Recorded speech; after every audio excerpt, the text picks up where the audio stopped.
Alright, hey everyone.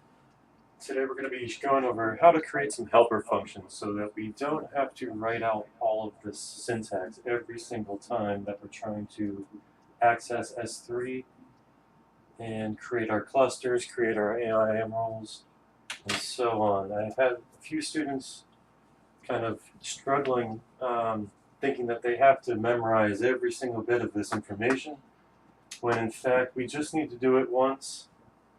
I mean, it's definitely important to understand the arguments that are needed to be provided, such as the key and node types and secret key and so on. But once you get a good understanding of what Amazon Redshift requires, we can just make helper functions for this, and later on we can then import that file that contains all of those helper functions and drastically cut down on the amount of code that we need to keep writing every time. So I'm just going to kind of go through a step-by-step process on how I would implement this myself. To preface this, I'm doing this in Jupyter Notebook. For some reason, my VS Code will not work with my screencasting. So what you would actually have to do is do all this code into the IDE of your choice and then save it as a PI file, and then you will later import it into the file that you're working on. So I know many of you are working on the workspace, but this would be more of a local system. When you're working in your local environment, that's when you would be able to use such tools, but I figured it would be very helpful. I myself prefer to work on my local computer rather than the workspace, just because it increases load times, and it's just much nicer for me to work on my own home system. So anyways, we're going to go ahead and dive in. This is all going to look familiar, but we are going to be creating functions that will then do all of the information that we've done before. Okay, so our first one here is the config parser. So it would be useful, rather than having to write all these down, assign all these different variables, to then create this into a function. So we're going to be using all the same code, but what I'm going to do is I'm going to create a function called configuration, we'll call it. And then we look through the what we already have here. So what we're passing into it, it seems, is our config.config file. So we're going to be using all of these same variable names. Just to, for simplicity, I will go ahead, I'll keep all of these, the DWH, DWHDB, AWS, secret. Though if you wanted to, in the future, make a different config file, those names might change, and you may have to augment the function so that you can get those specific keywords. But just for simplicity, I'm going to go ahead and maintain those. And what it looks like, all I need to do is pass the name of the config file here, config.config. So I'll define the function as configuration, and we're going to pass it the name, an argument of config file name. We'll put our colon there. All of this I'm going to indent so that it's within the scope of the function.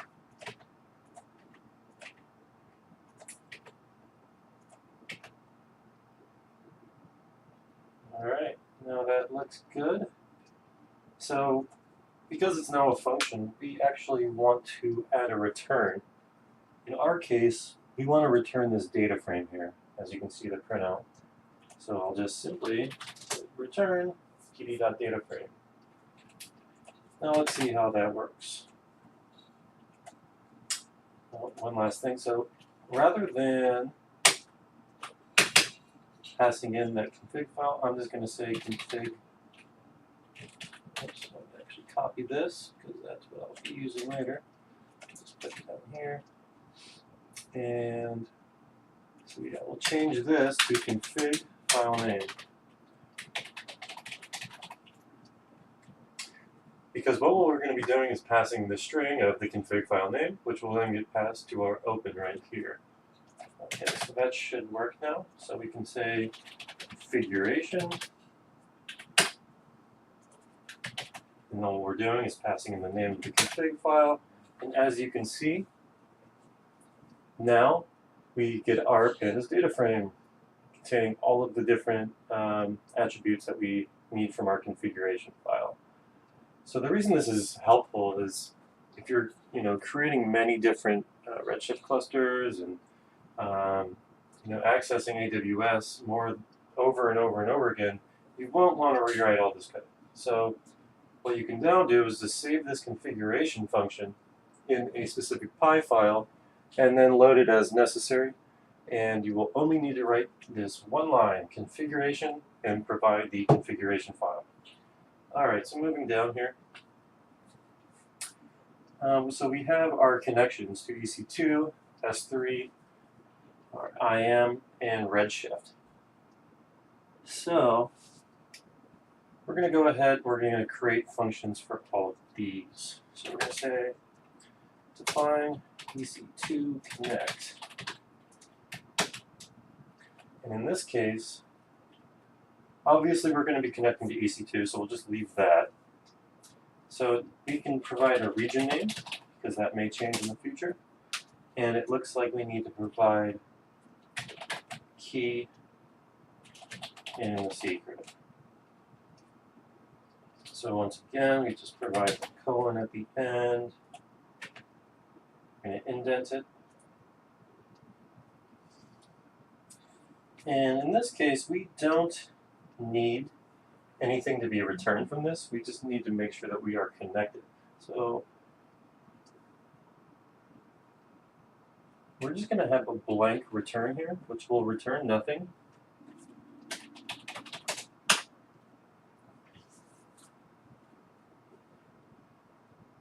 Or you know what, actually, we're going to return this object. So we're just actually going to put the return up here. Whoops, no, sorry. Just return EC2. So now it's going to return our connection of EC2. So we have US West 2. We're just going to change that to the region name. And okay. So we're just going to go ahead and check that out. We're going to say EC2 connect, and we're providing US West 2. And then we're going to be providing key and secret. So now you can see what's returned is our EC2.service resource. So now we are connected with Boto to EC2. So very quickly, I'm going to do the same process for all of these. So define S3 connect. That's also, we're just going to be using the same argument for all of them. So I'll just go ahead and do this. And then we're going to indent, and at the end return S3. So what we're going to do down here though, sorry, let me just go ahead and finish this before I explain a little further. So we have our region name. That's all we need to change here is our region name.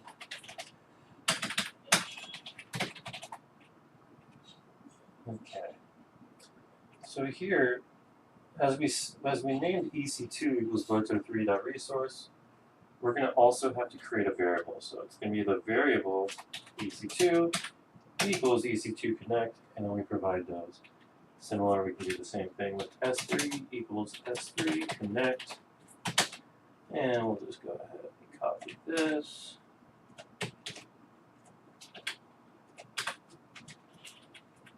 All right. So very quickly, I'm going to go ahead and make sure you guys understand the process by now. We're going to say IAM connect, and this one is very similar. Once again, we're connecting to IAM. We're providing the key, the secret key, and the region name.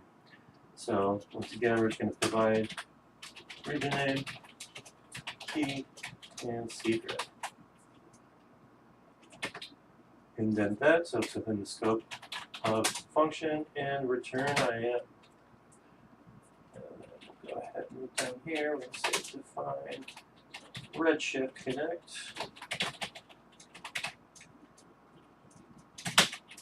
It's going to take the region name, key, and secret. Indent it so it's in the scope of the function, and then return Redshift. Okay, so sorry, I'm moving a little fast here. I need to add this region name argument.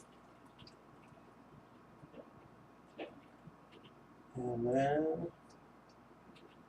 we need to add the region name argument here as well.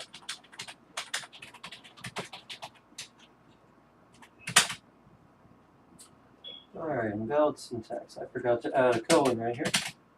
Okay, so I'm just going to go ahead and copy this because it's such similar format that I want to make my connections to both IAM and Redshift. So it's going to be IAM equals IAM connect. We provide our region, key, and secret. And we're going to say Redshift equals Redshift connect, USS2, key, and secret. Okay, everything looks good there. So now we have our variables. And okay, so now we're connected through Boto3, our Python client, in order to access our AWS services.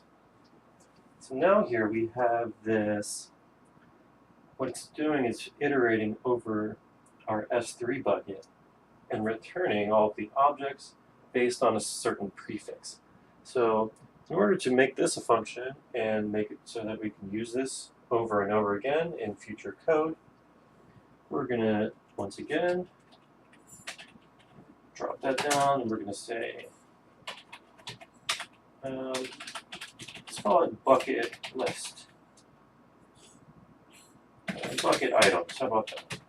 Define bucket items. Put our colon, and now we're going to look in here. So it looks like we have to provide the bucket name, so that's going to be our first argument. And we have a prefix. So the prefix could be optional. So we're going to have two different cases for this. So the second argument I'm going to add would be prefix. Okay, so we're actually going to set prefix equal to none. So what that's doing is it's basically defining it as a placeholder. So it's going to say, by default, it's none. So this is what we're going to do. We're going to have a if and else statement within here. So we're going to say if prefix is not equal to none,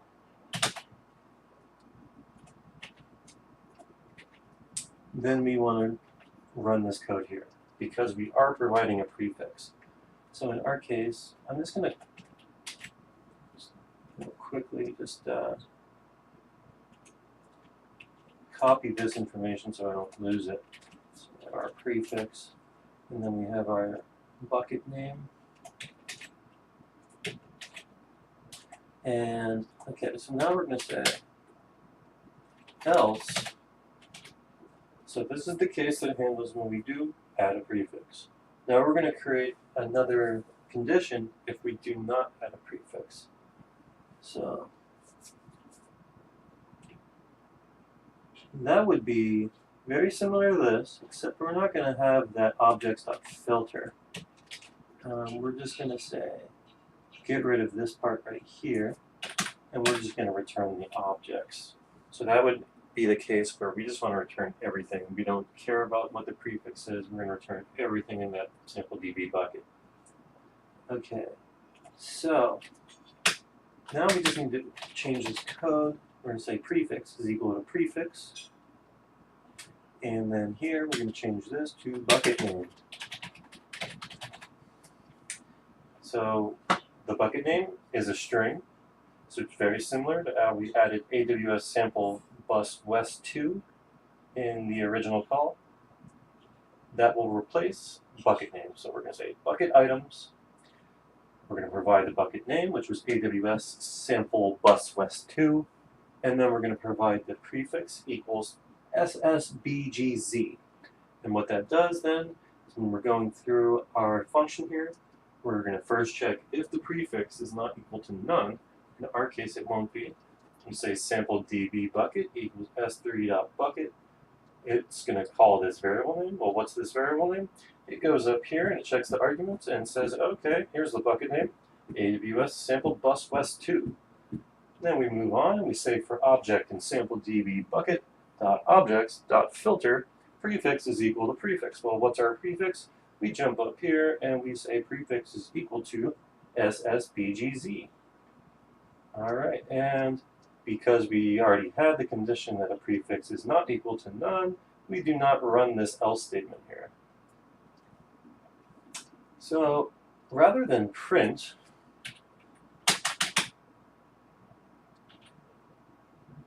okay, actually, so because we want to do a return, actually we don't even need to do a return, we can just go ahead and print it. So I just want to change this to the bucket name that we defined in our arguments, and then we should be good to go. Okay, so we're going to say expected and indented block. Silly me. Alright. Let's just do this indents there. Okay, that looks good. Okay, so I'm going to call my function now. And we should be getting the same result as earlier, just by saying bucket items. And we need to pass in our bucket name as the first argument.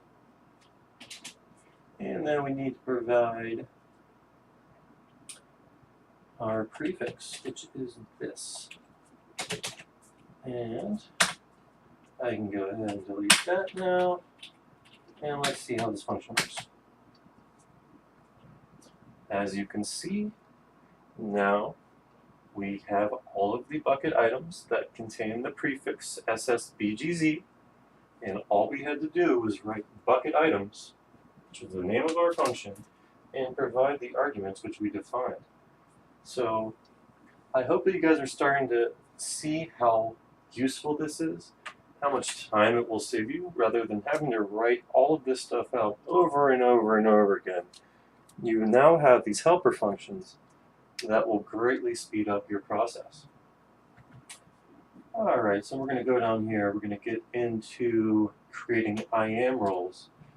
So once again, I am just going to go ahead. We're going to use all of the same code. We just got to change it around here so that we can create a helper function that will perform the same exact thing but be reusable in future code. So we're going to go ahead and say we are creating an IAM role here. So I'm going to call my function create IAM role. And okay, so now we have to look through here and see what is it that we're passing in. Okay, so I see that we're using our TWH IAM role name. So we'll pass that in as the first argument.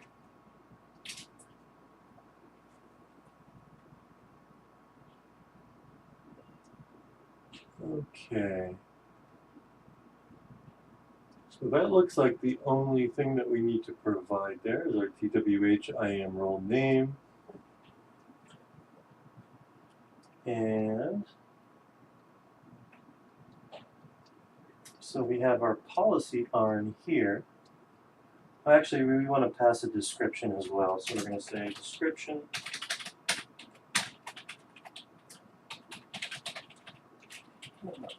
Description. So basically now, I guess what I'm looking at is everywhere there's like an equal sign. So stuff that we assigned in the middle of our code. So we could, anything that will change in the future. So just to keep this simple, I mean, we could change the statement. We could change the effect The principal may change, the version may change, just to keep things simple, kind of give you guys the idea, rather than having like 10 different arguments in this function. I'm just going to mess with the IAM role name and description. And then, so we've already got that. Policy ARN, we're going to need the policy ARN. So we'll say policy ARN. And okay. So I think that should be sufficient for this purpose. So once again, I'm just going to indent everything. Sorry if you guys know shortcuts in Jupyter Notebook so that you can indent everything. I am terrible at learning hotkeys. I know they exist, and it's a simple Google search away. Don't be like me and do everything manual. Just simply type in Google, how do I indent multiple lines in Jupyter Notebook? Because it will save you lots of time and you won't look like me. Alright, so I know that what we're going to do here is we're just going to put this in the return down here at the very bottom. That's going to be the return of the statement. We already have our prints and everything, and this will be the final end of the function. Okay, so alright, so I'm just going to copy the description here for presentation purposes. Alright, we got our string, our policy ARN equals, okay, we're going to copy the policy ARN as well. Okay, so I think that now we just need to change. So we already got DWHIM role name. It's already defined as a variable. So description, we're going to say description equals description. Now our policy ARN equals policy ARN.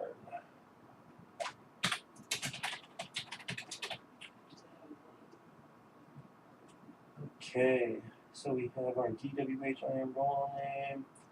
Everything is looking good. Let's go ahead and give this a try here. So we have create IAM role. And we're going to pass in our DWH IAM role name. We're going to pass in a description, which is equal to this right here. So we're passing a string that contains the description of our IAM role. And then finally, we're passing in a string of our policy ARN. And what we should get was the same exact thing that we saw before. You can see now, gives us our feedback, creating a new IAM role, attaching the policy, getting the IAM role ARN, and then it returns that role ARN.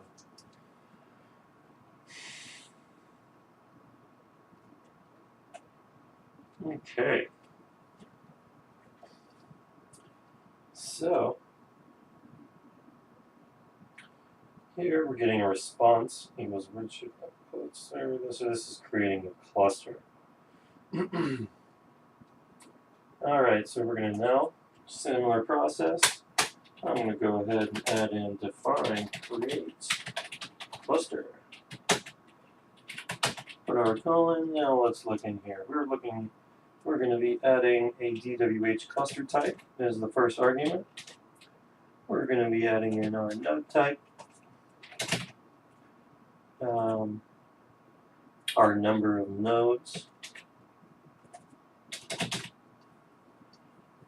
We have our database name.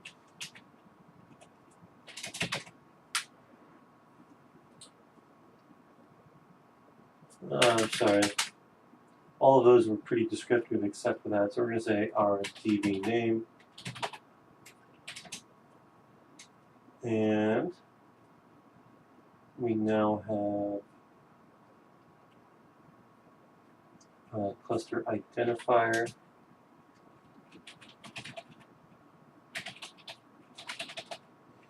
We have our master user, master user password. Now this one's starting to get a little bit long, but that's okay. And then we have our roll arm, and we'll go ahead and pass that in as the final argument. Oops. All right, let me just close that off.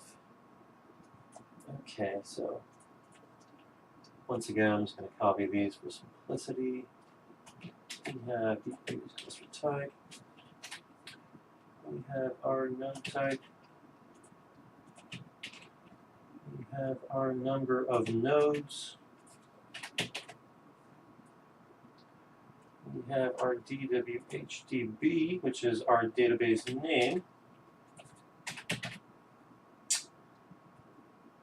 We also have our cluster identifier.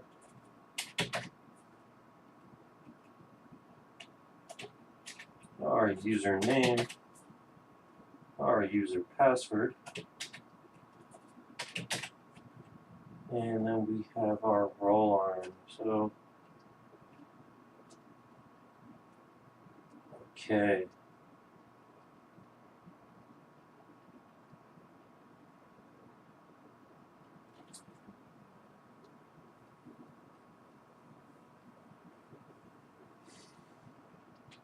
Okay, so this one's going to be a little tricky. I think what I'm going to have to do is pass that in as an F string. And then within the F string, we're going to have the roll arm argument. I know I'm doing this backwards right now, but let's see what else I changed. So we have db name equals db name. Cluster identifier equals cluster identifier. I don't know why I'm using camel case. I really don't use JavaScript that much. I just kind of have been recently, and that's why all of a sudden I started typing camel case. If you don't know, camel case is when you have lowercase and then uppercase for the last word. Master user, and we have master user password.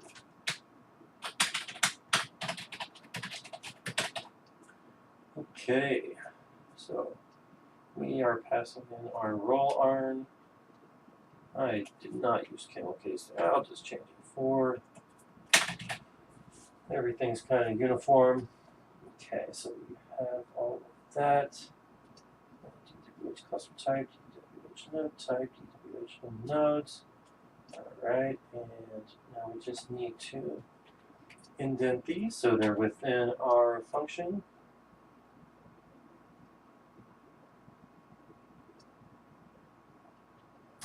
And I'll just indent that so it's a little prettier. We know that it's within that parentheses. And we have the IAM rules equals roll arm.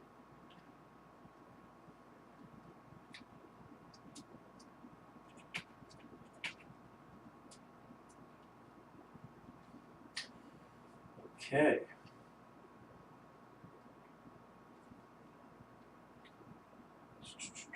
So let me just make sure what's going on with this next function that we use. We have props. Items are keys that show. Redshift underscore.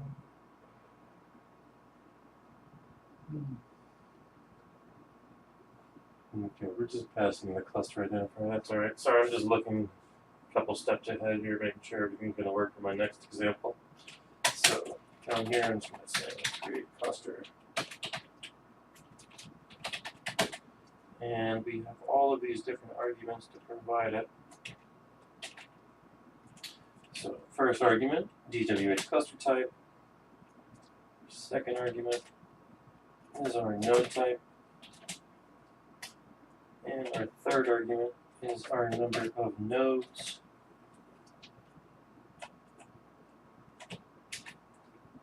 DWHDB.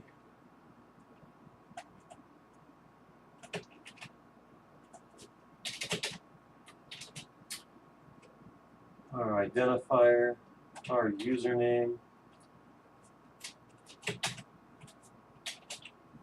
and our DWHDB password.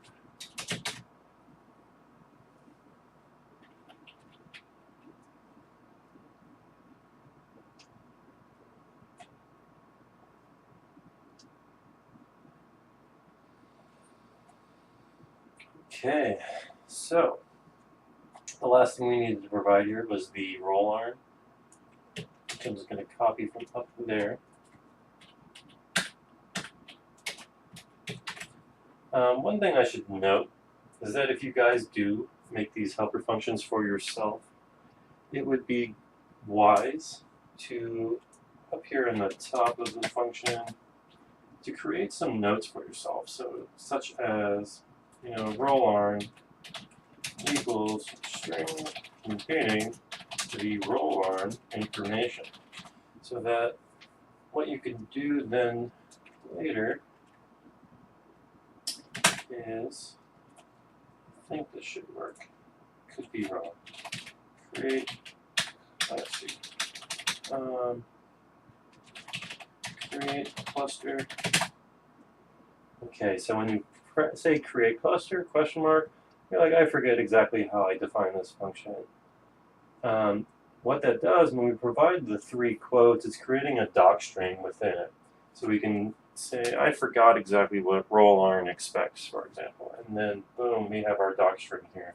And we can say roll arm equals the string containing the roll arm information. You can make your doc string as long as you want. You could even provide examples of use of the function. Like I said, I'm just trying to give you guys the general idea of how you can create your own helper functions, which will greatly speed up your learning. Everyone learns differently. Everyone has a different approach. I myself would not want to have to type these out every single time. It's got some really funky syntax, just with all of the different requirements Amazon needs for their connections. I don't think that it's beneficial for you to have to memorize this word for word. Rather, it would be much better just to have a helper function that contains all the syntax that they want, and then you just pass in the necessary information. Like for myself, I think it just gives a high level overview of creating a cluster. So now I can see, to create a cluster, I need my cluster type, the node type, the number of nodes, the database name, the cluster identifier, the master user, and the master user password, and finally the roll arm.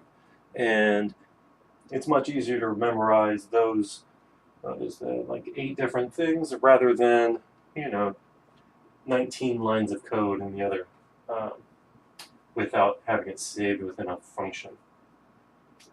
Anyways. Moving on, let's make sure that this works. So we have our create cluster, we have defined everything, all of our arguments. Looks good. Let me go ahead and delete all the, whoops. I'm going to go ahead and delete all those. Sorry guys, my microphone has been pretty far away from me this whole time. I really hope that you've heard me, because I am pretty deep now into this tutorial. And that would be truly upsetting if no one has heard a word I've been saying. Okay, so create cluster.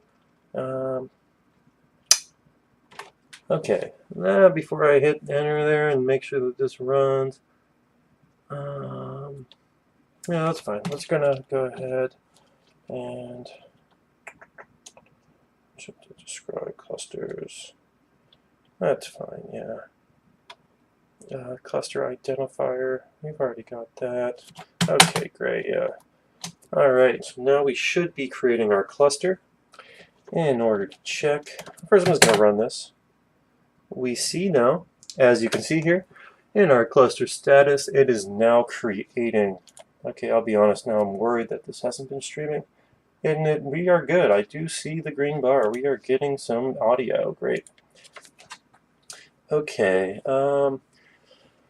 now I must ask myself, do I want to create a function for this? Keys to show. I think we should. Oh, it's never mind. Sorry, it's already a function. Pretty shift red props. Beautiful. Okay, let's see what else we can do here. What else can we do to save some time? We got our DWH, my cluster props. Alright, that's good. VPC. Creating VPCs, our virtual network dedicated to your AWS account, is logically isolated from other virtual networks in the AWS cloud, and you can launch your AWS resources such as Amazon EC2 instances into your VPC. So rather, this one, especially for me, without having such a strong knowledge of what VPC does and what it is, I definitely want to create a function for this. So we're going to say define VPC. And in our case, it's taking my cluster props. So what we could do here is we're going to say, we're going to provide it the CIDR IP. And we're also going to provide the IP protocol. Let's do camel face, select printer. Okay, our IP protocol, and we'll say port. Let's go ahead and say port. From port and to port. Okay. Once again, we're just going to indent everything, make sure that it is inside of our function. Looks good. Indent our accept, just in case there's an error. And let's see what we're changing here. So I'm just going to copy this whole thing right here so I don't forget exactly what was there in the first place. Alright, so CIDR EP equals CIDR IP, and our IP protocol equals now our IP protocol, which is being passed in through our function that we have defined, and from port equals now, let's still do the int conversion just to be sure.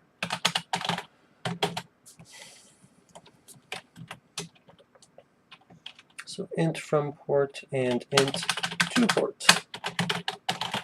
Okay, everything's looking right. Great. We got some print statements, and that's fine. We don't need to have a return here. What it's going to do is it's going to already print out all of these results anyway. So, alright, let's go ahead and define that.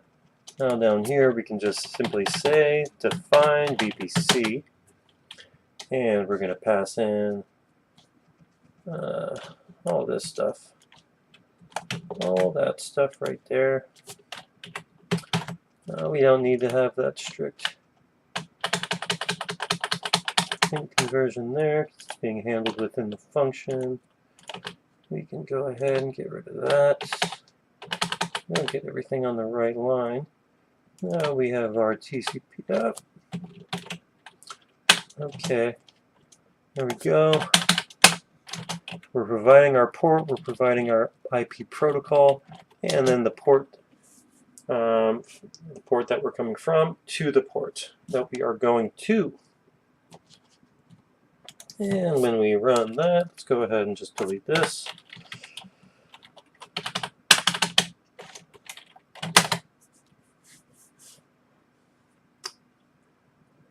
Okay, specified role from port allow already exist. Alright, so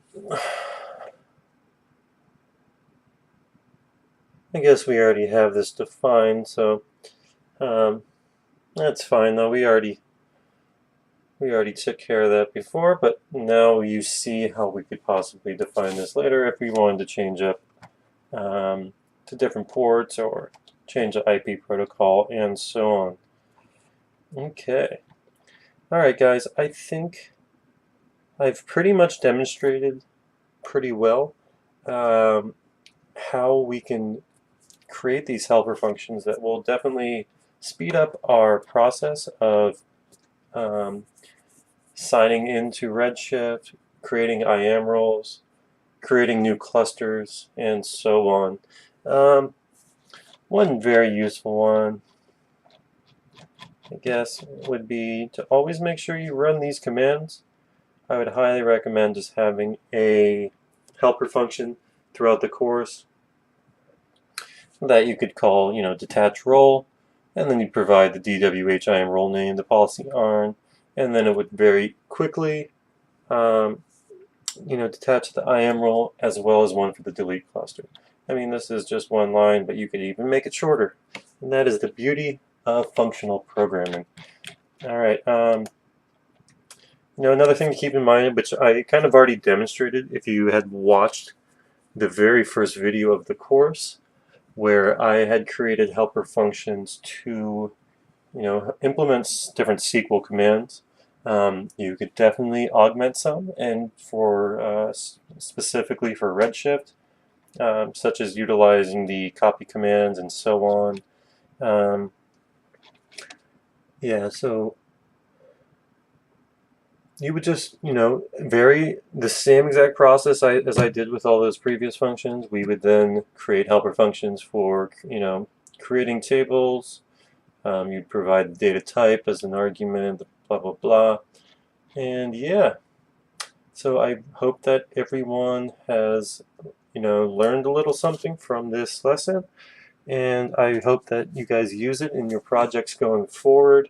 Like I said, I just had a lot of students kind of feeling overwhelmed by this programmatic approach to creating new clusters. A lot of them wanted to just use the GUI, which is understandable, but it can be done much quicker via your Jupyter notebook using these simple functions. So if you guys really want, feel free to reach out. I will share these functions with you, but I'm not going to post them onto GitHub or anything, because I do feel like you guys should take the time to try and practice this yourself. For those of you who don't have such a strong background in Python, this will be a very good lesson for you all in order to learn how functions are created, learn how to create functions dynamically for all use cases in the future. So similar to how I said, we didn't make these too complicated for this example, but let me see here.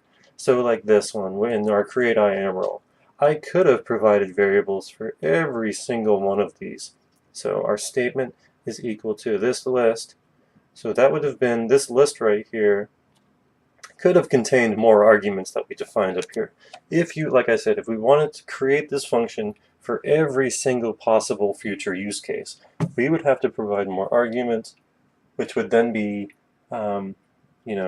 defined for every single time that we create a new IAM role with all of these different attributes, which it requires.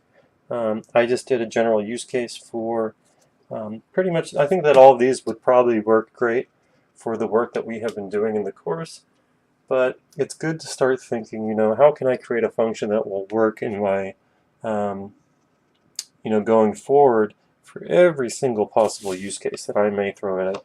Alright guys, that is it. I hope you have a great week. Let me know if you have any questions about this, and I will be sure to share some resources with you. Anyways, see you guys soon. Take care.